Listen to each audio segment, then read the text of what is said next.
The corridors of power to the cries on the streets, from broken promises to bold reforms.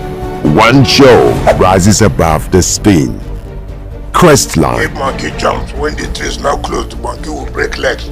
They used 18 members to impeach a governor instead of 22 members. The political show that dares to go deeper. Crestline brings the voices, the verdicts, and the vision that shapes our future. Join Rayo Akinshowo.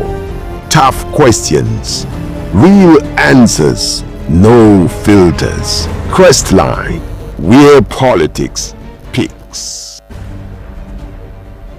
From the corridors of power to the cries on the streets, from broken promises to bold reforms. One show rises above the spin. Crestline. If monkey jumps when the tree is now closed, monkey will break legs. They used 18 members to impeach a governor instead of 22 members. The political show that dares to go deeper. Crestline brings the voices, the verdicts, and the vision that shapes our future. Join Rayo Akinshowo.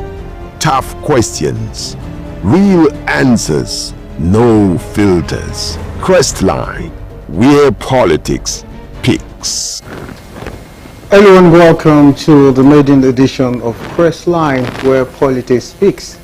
I'm your host, Rayo Akishawo. Tonight marks the beginning of a bold journey, one that takes us deep into the heart of Nigerian politics, leadership and governance. Crestline is here to ask the tough questions, to break down complex issues, and to engage the people shaping our society. Our first focus takes us to the Federal Capital Territory, Abuja, the seat of power, yet a city struggling to balance rapid urbanization and sustainable development, from the demolition of illegal shanties identified as criminal hideouts to the controversial ground rent charges for Federal Capital Territory residents to ongoing infrastructural projects. The Federal Capital Territory Administration, under the leadership of His Excellency Nyesom Wike, is at the center of national debate. To help us unpack these issues, I'm glad to be joined by seasoned media strategist and communicator, Mr. Larry Olayinka, Special Assistant on Public Communications and Social Media to the Honorable Minister of the Federal Capital Territory, Nyesom Wike. Mr. Larry Olayinka, thank you so much for joining us. Good evening. Thanks. Okay, let's start on a lighter note. To follow it up, you said Irumole Tonje Kede Loke Messi. All right, sir, I'm so glad to have you, and I follow it on social media. You are doing so well, and the basketballs and all that. It's one of those things that really that's actually part of the job. So. That's also part of the job. Okay, let's look at the bigger picture now, and let's talk about the urban development in FCT. Personally, have been able to move around the town, and the residents are talking positive things about the Honorable Minister, that he has done well infrastructural wise and all that. And let's talk about him today, and how will you describe Mr. Wike's vision for urban development in Abuja? Well, let me say first that I thank you for bringing me here as your first guest. The minister is one person that a lot of people, for the kind of society that we are, who is a misunderstood person. A lot of people see him as an hardliner, someone who is, but behind that is a man who is result oriented. He's a go-getter. He wants things done, and he wants things done properly and timely. He's not a kind of person that will give you assignment and will go to sleep. he's not a kind of person that will say, oh, this thing should be done, the color should be brown, and he gets there and the color is milk or like light brown, and he takes it like that. No, when he say the color should be brown, it should be brown. When you say it should be blue, it should be blue. So he wants it done, and he's passionate about development. You could imagine a governor from the opposition party and the vice president of an opposition government, then when he was governor of Rivers State, coming to Rivers State to pronounce him as Mr. Project. And you imagine that a kind of person that was also appointed minister, and the president, the current president, as Asiwaju Bola Ahmed Tinubu, pronouncing him like general of project. So he is known for excellence, he's known for performance, and he's known for keeping to time, for doing things as it should be done. And he's an apostle of like following the law, following the process. All right, you talked about in March now, and we've got past administration. And what really set him apart from other administrations? Well, it is the focus, it is the passion, then it is his level of exposure. It is the level at which the rate at which he want to achieve results. For instance, you will imagine a minister going through 16 days of project commissioning. That's between June and July this year. And you now imagine that after going through that 16 days of commissioning of project, you look at that kind of person, you just go to rest and let me just go and rest till the end of this year. But that person is by tomorrow is commissioning another project. By Wednesday is flagging off another project. By Thursday is flagging off another project. And the three projects are about the welfare of the people. Water, commissioning rehabilitation of the water plant in Uzuma water plant in Buhari tomorrow. Then flagging off provision of water for the FCT satellite town in Buhari on Wednesday and Karu on Thursday. 3 days this week. So that is his kind. That is what differentiates him from others. He wants things done. He wants results, and he goes after results. That is him. You can only be his friend if you are doing your job.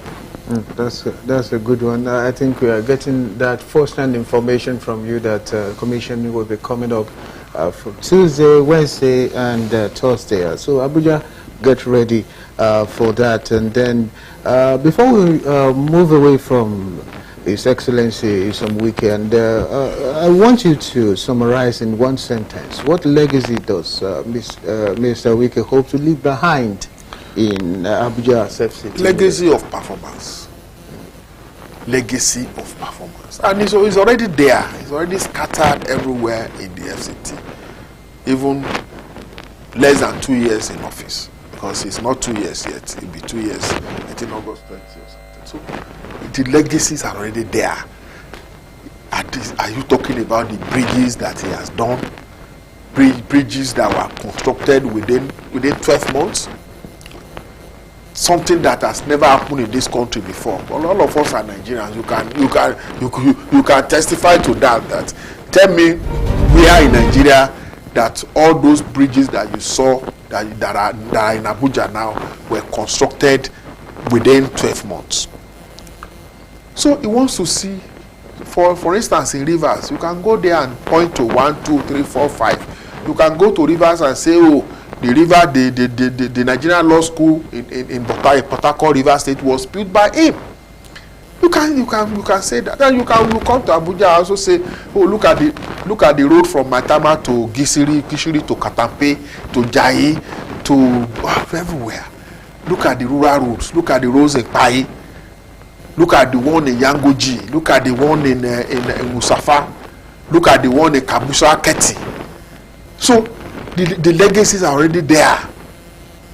They're there. And it keeps adding more. All right, we go for the short break, and When we come back, we'll be talking about the demolition of shanties, of criminal hideouts in Abuja. Stay with us, it's still Crestline.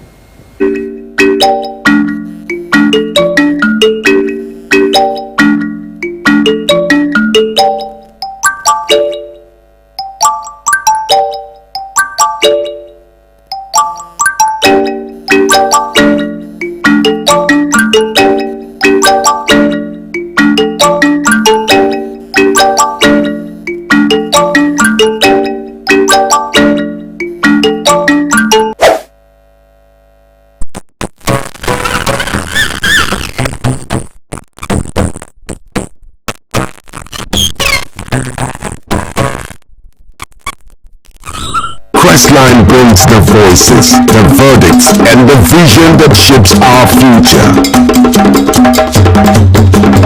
Crestline, real politics.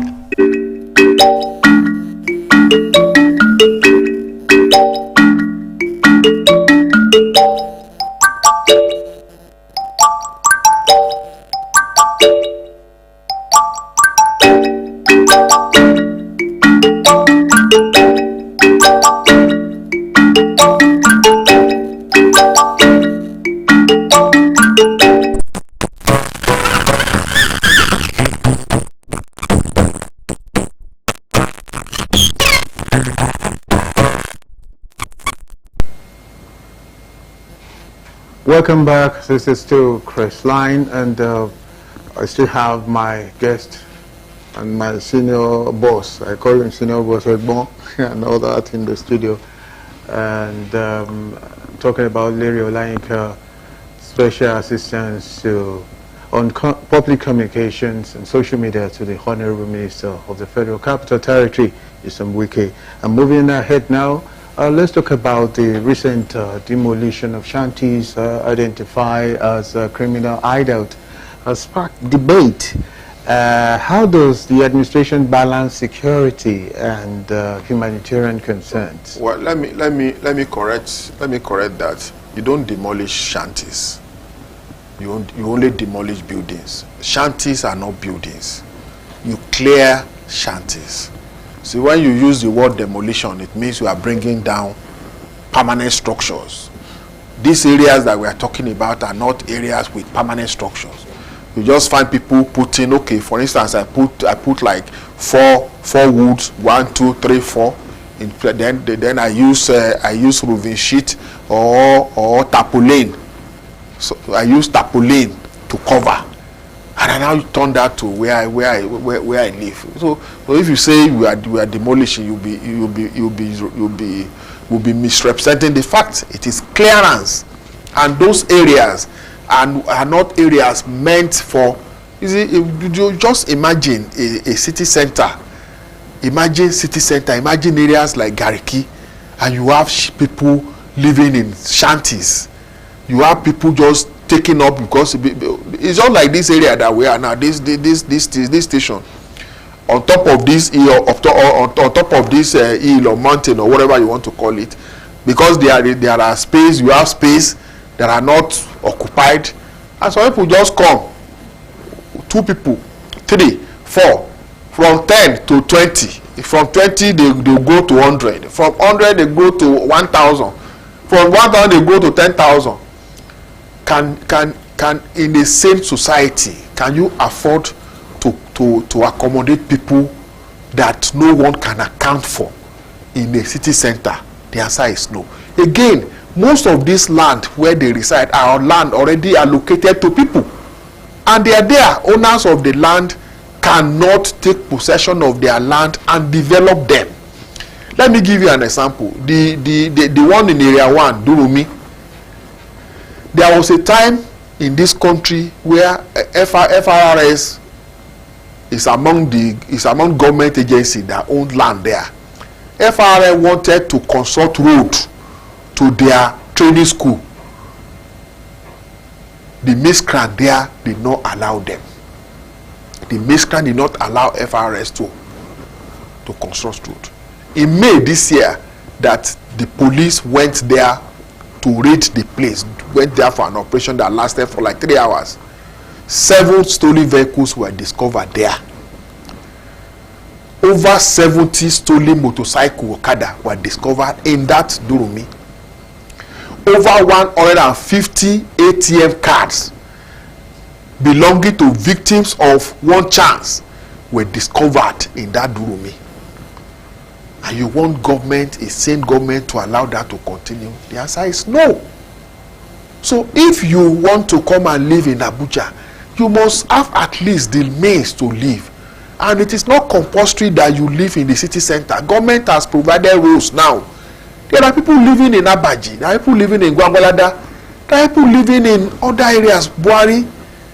You cannot come and constitute yourself to one environmental embarrassment to the city, then security threat to the city. I mentioned the Durumi. In that Durumi, there was a documentary done by Trust TV. That place was pinpointed as the headquarters of drug business in this Abuja. That Durumi was they discovered their document. That documentary, it was investigative. They found out that is the headquarters. They have kingpins there, and these are people that are living in shanties, areas where security men cannot enter just like that. You want to enter that place at your own risk. Area where owners of property owners they will be moving to one or two other areas. It is a continuous exercise until Abuja is rid of criminals. This government will not rest. Well, Mr. Larry, don't you think that the government should also have the human face? I want to believe that not all of these people in these shanties that are criminals. But number one, should you build shanty on other people's land? The answer is no. You can't tell me that you must have human face, because you must have human face now. The house where you are living, are you not paying rent? So because you must have human face now, somebody is walking on the street, he does not have where to live, Abi, you say, okay, come and sleep here, and by tomorrow morning go to look for somewhere to sleep, to go. The person sleeps this night, tomorrow morning he refused to leave. By next week he brings his wife. By next month he brings his children, and you say by upper month he brings his relatives. And you say you must have, somebody will now be telling you that you are now saying you should leave your house, and somebody is telling you that you must have human face. Well, let's move ahead now, and I still want to talk about the one chance in Abuja, and I believe that the minister is taking proactive measure to curb these menace in the Federal Capital Territory, of which female are the most targeted at night and all that. And I'm sure maybe the minister will step up the skill about the security issues in Abuja. Well, one of the things the minister is also doing is to build bus terminals. For the first time in the history of Abuja, where at least government is now providing a safe place where you can go and board vehicles. 2 are already done, one in Mabushi, one in Kubo. The one in Central, that is at a trade Eagle Square, is almost completed too. One will be built in Gwagwalada, and one in Buhari. Before at least that one will start this year. So at least by the time, because you cannot, these are things that did not start today. So you cannot stop them by fiat. You cannot stop them by fiat. Even in civilized countries, developed countries that we look at, we still have pockets of crime. What government can do is to continue to strive to minimize, to reduce crime. And this government is trying to reduce crime.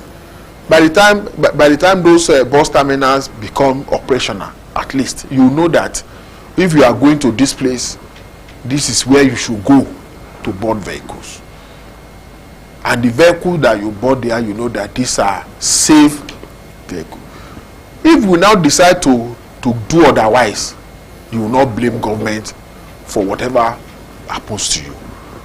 So, and it is also part of the war against this one chance that their operational base are being cleared. Because if you commit crime here, and there's nowhere for you to stay and plan for tomorrow, you are not likely to operate from that area. But if you are running a crime ring, and you have a place where all of you gather and meet, because crimes are not just committed, crimes are planned and executed. So clearing of these shanties, of getting miscreant out of the city is also part of the things government is doing to solve this major security problem. And let's move ahead. Let's move away from the security. Let's talk about another controversial issue. We've been on it for the past month. We're talking about the ground rent. I know a lot of people who want to know more about this in the Federal Capital Territory. Ground rent is an annual fee that property owners pay for the right to use land that is still owned by the government under a statutory right of occupancy. It is a mandatory payment for maintaining the validity of your property title and ensuring compliance with the Land Use Act. Ground rent is due on January 1st each year, and failure to pay can lead to penalties and even revocation of the property title. So what are the challenges to get this annual ground rent fee from the residents? You know, Nigerians, one of the problems we have in this country is the issue of compliance. Nigeria is a country where you need to enforce use of seatbelt. Seatbelt that it is to protect my life, to protect our life. So you still need people, you still need government to force you to use it. Nigeria is a country where you need to enforce compliance with traffic light. Traffic light is to save our lives. I have been a victim. I stopped for traffic light in this Abuja, and the bus was coming with speed, and he ran me to my vehicle from the back because he already assumed that I was not going to stop. So if you are now in that kind of country where you need to enforce things that would save our life, how much more the one that has already to do with our lives? Because ground rent is already stated in the when government is giving you land C-O-4, it is part of the conditions there, and you know that by virtue of Land Use Act, I think section 78 or so, I think section 78 subsection A and B, one of the major ground to terminate, to revoke your C-O-4 is when you contravene the conditions stated in that C-O-4. In the C-O-4, it is stated that you must pay ground rent, you must do this, and the moment you must follow the survey, the plan, everything. The Land Use Act is to the effect that if you contravene any of those conditions, it is a ground to revoke that C-O-4. You know, and in most cases that ground rent is not a lot of money. The last time that we had to seal premises of people of premises, some of them were owing for like 20-30 years, and what they were owing was less than 5 million. Imagine owing less than 5 million for ground rent for 20 years. So it means that if you divide 55 million by 20, how much will you be getting? Some 100,000, 200,000. Some people still refuse to pay. And these are the same Nigerians that will come and ask you, a Senate client in the civilized country, can you live in a civilized country where they collect rent monthly and you will not pay? The moment you don't pay, maybe it is card that you use to enter your house now. By the end of the month, you have not paid. The card is no longer working. You have to renew. And most of our people travel abroad. They comply with some of these rules. When they come back to Nigeria, all of us we turn tiger. Because it is embarrassing, it is shameful that government will have to now set up enforcement against corporate organizations, against political parties, against government institutions, against private organizations, against individuals, on what you know that you have to pay every year, January, not on request to. You are not even supposed to be asked. You should pay by January 1st of January. You should pay. You should not wait for government to come and ask you. But people still owe up to 40 years. Imagine 40 years, 35 years, for 30 years. Mr. Ale, what do you think is responsible for that? Because in the same climb, why will you hold for 40 years? Does that mean that the minister before it is because we don't comply with anything. I said it here, that even issues that will say that is about our existence, our life, we don't comply. I mentioned the issue of use of seatbelt. The first time I had accident was 2004. I was driving the Mazda 626 that time. It was my use of seatbelt that saved my life. But you still have to wait for road safety. Well, it is when road safety, when you see road safety on the road, you now begin to do like this. It is just like the 10 commandments I tell people all the time. Thou shalt not steal. Thou shalt not commit adultery. Okay? God get wife where you go commit adultery with. But if you steal, does God have property that you steal? No. If you steal today, you are caught and sentenced to prison. It will not stop God from being God tomorrow. So that though the 10 commandments, what I'm saying is for us. It has nothing to do with God. And that's what I'm always saying. Most of these rules are for our own safety, but we still not obey the rules. Now talk about the ones that will not even affect our lives. So it is about our culture, our attitude. And it is about us saying that, maybe it is government. Government will not do anything. Government will not do anything. Now, for the first time, they are saying government doing something. That is why it is appearing strange, because in those developed countries that we come and compare ourselves with, government does something. In that place, when you commit offense, now you get fined. So they already called they already used to it. It is already part of their culture that I must not do this. I was in Italy, and there is a one way that if the vehicle follow one way, I was going to this place like this, and there is a road to this place, and there is another road that they has to go round. And it was in the night, and that driver had to go round. We were looking at where we were going. If he had followed the one way, it's just like less than 1 minute, but he had to go round. to get to that place. Nobody was watching him. Nobody. No security person, nothing. Now imagine that in Nigeria, in the night. Nobody was watching now. So he will just go.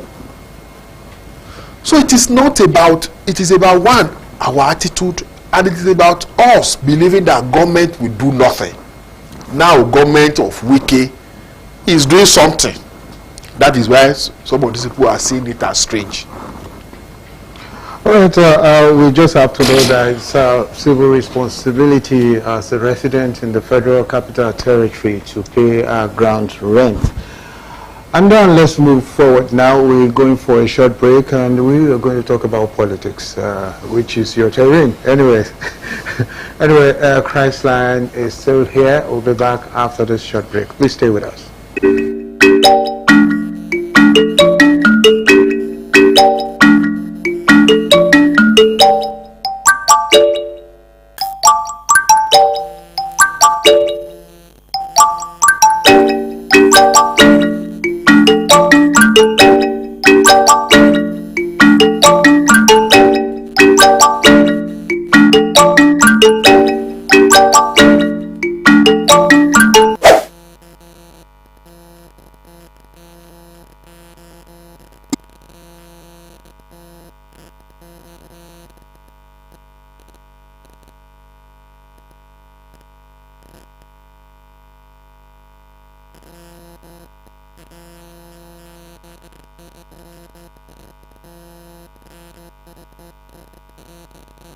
Voices, the verdicts, and the vision that shapes our future.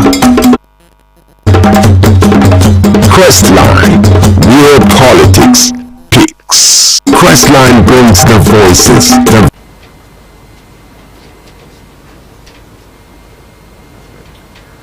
Welcome back. It's still Crestline, where politics peaks. And let's talk about politics now. The People's Democratic Party National Convention has been announced that its elective national convention will now take place in Ibadan, Oyo State, a decision that has further deepened the rift between the camps of the Minister of the Federal Capital Territory, Nyesom Wike, and Oyo State Governor, Seyi Makinde.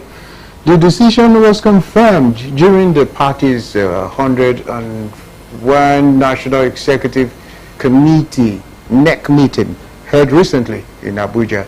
The move is widely seen as a strategic effort to boost Makinde's influence within the party, possibly to the disadvantage of Wike and his loyalists.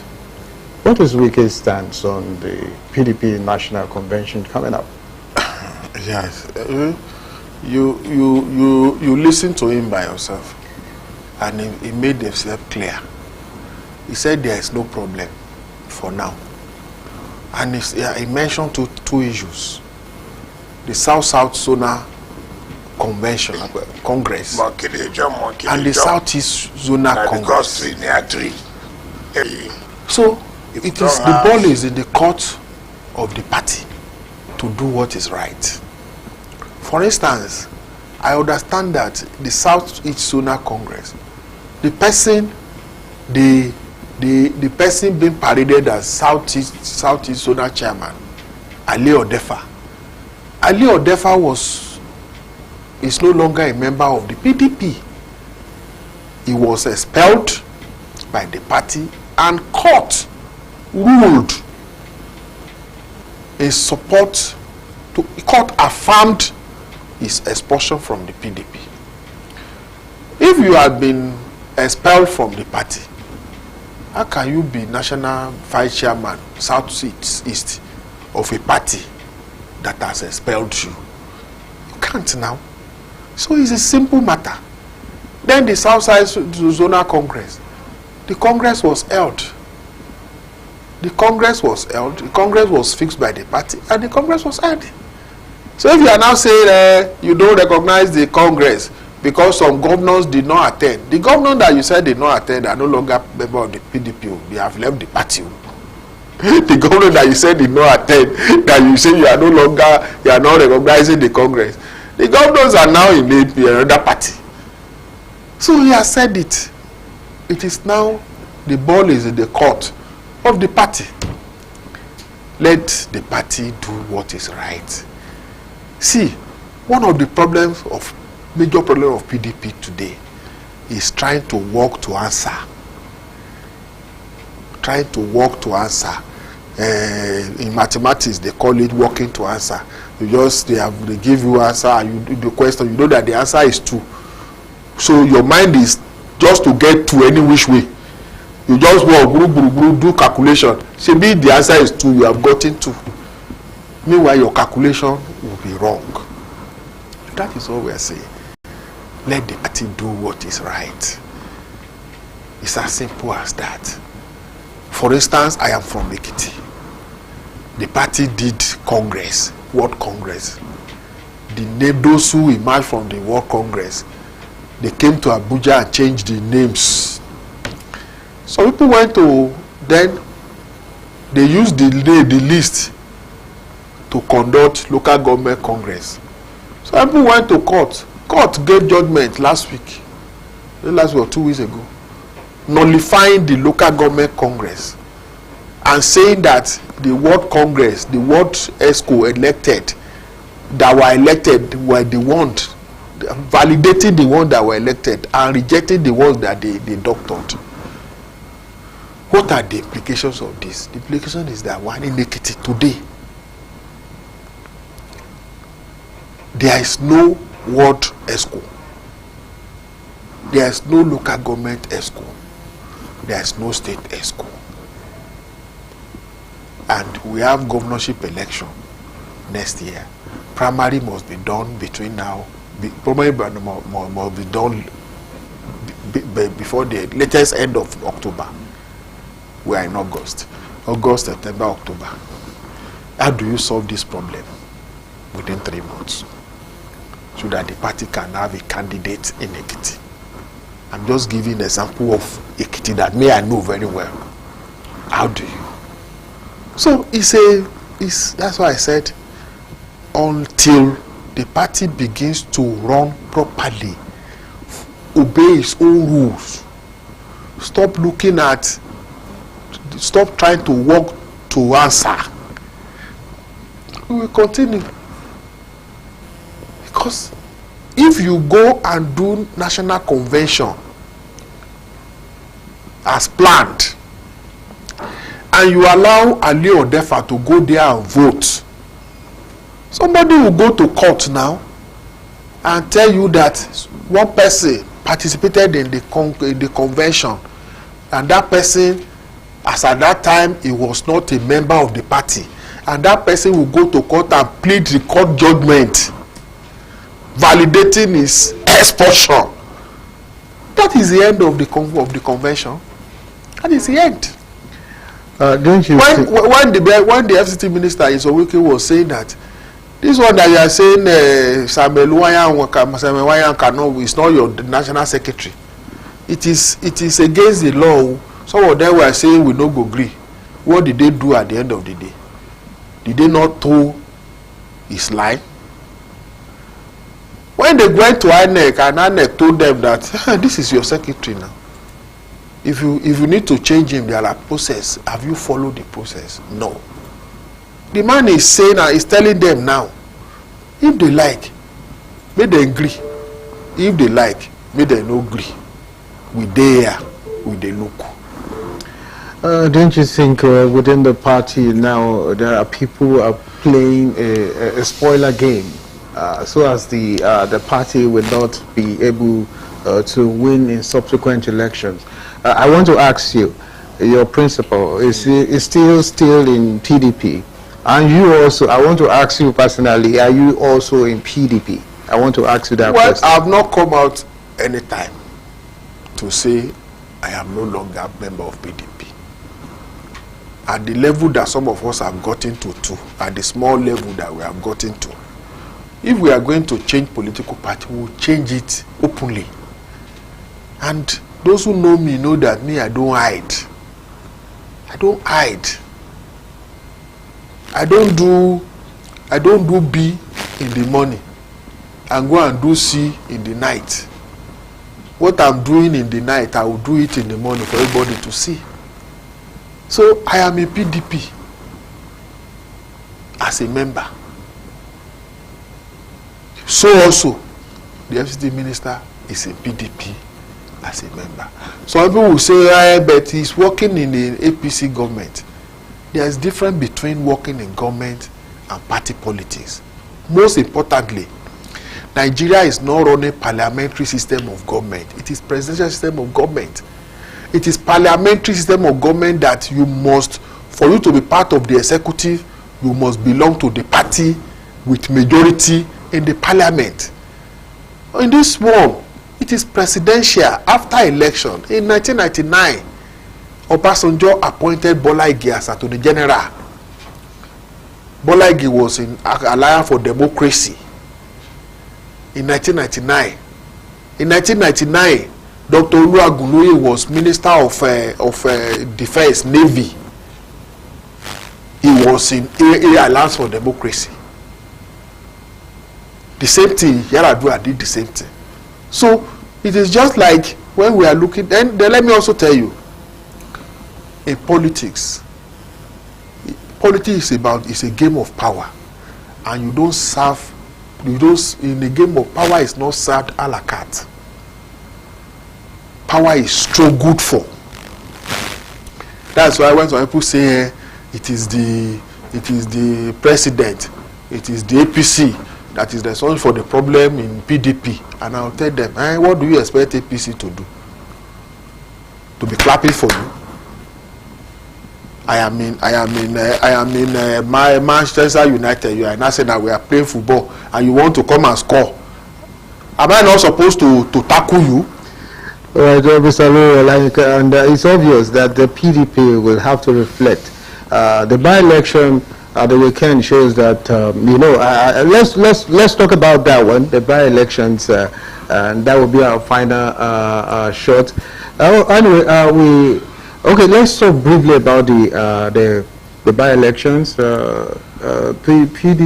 APC 112. See, the by-election is about party in government in the state. I have been part of by-election before. You see, anywhere you are holding, what is it called? Isolated election that you have to concentrate resources in one place. There is no miracle you can perform if you are not in the party that is in power, because the party in power has all resources. Then every resource will be deployed towards that election. And that's why I've asked people, those who are talking about coalition, now we have seen election on Saturday, our market. Mr. I have to stop you there, and because you are running out of time, I really want to appreciate you for taking your time to be part of this maiden edition of Crestline. So much appreciate your support. And Mr. Olayinka is my elbow. Let me I'm not a Mr. Beg.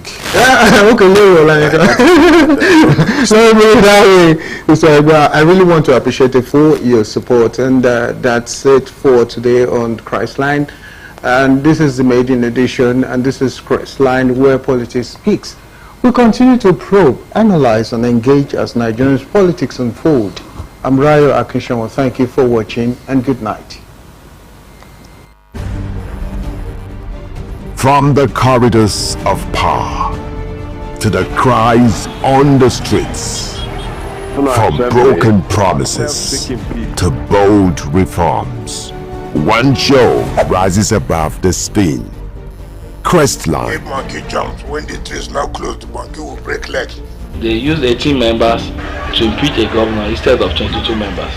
The political show that dares to go deeper.